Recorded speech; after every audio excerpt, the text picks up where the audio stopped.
Free things today. When the free tier genuinely stops being enough, which is a much simpler test than the comparison tables suggest. A real constraint solver. 5 dinners out of what's already in the kitchen, searched properly rather than suggested. And then an argument about refusals that I can back with our own measurements from yesterday. First, the upgrade question, and I'm going to answer it without quoting a single price. The comparison tables are answering a different question to the one you have. Stay on the free tier if this is you. You open it a few times a day. Your questions are short. You're mostly asking things rather than building things. And nothing you do gets interrupted halfway through. That's a genuinely fine place to be, and it costs nothing. And here's the thing people get wrong. They compare feature lists. Features you'd use once a month are not why you upgrade. The reason is on the right. You got stopped in the middle of something and lost your train of thought, or you're chopping a document into pieces to get it through. That's a tax on your attention, and it's the expensive one. So the test is, for 1 week, count how many times you get stopped mid-thought. Not how many messages, how many interruptions.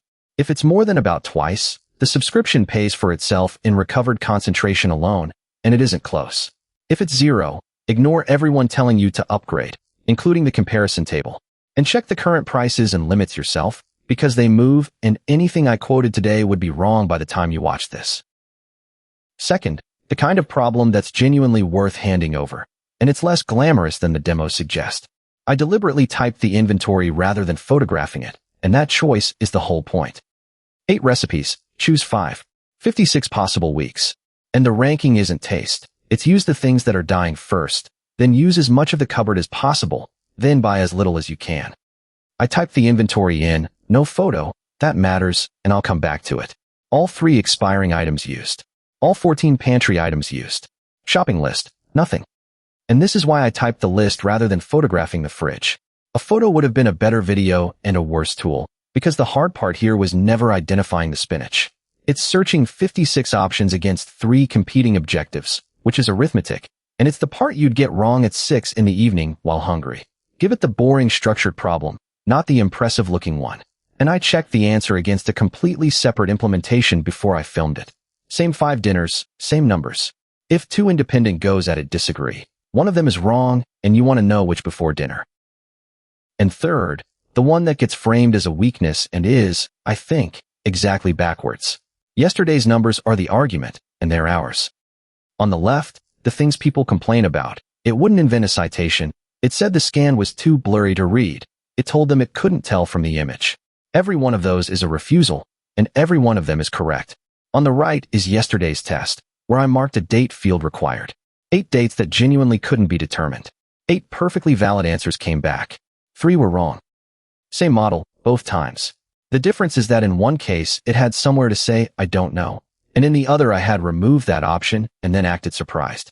So when it declines something, the useful question isn't how do I get around this? It's whether it just told you something true about your request, that the citation isn't real, that the image doesn't contain the answer, that the question can't be settled from what you gave it.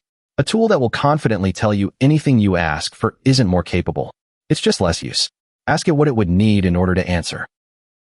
So here's the line I draw after 2 weeks of this, and the meal planner is a good example of it. Hand over the problems with lots of options and objectives pulling against each other, where the work is boring, checkable, and you'd rush it if you did it yourself. 56 combinations against 3 competing goals at 6 in the evening. That's not a thinking problem.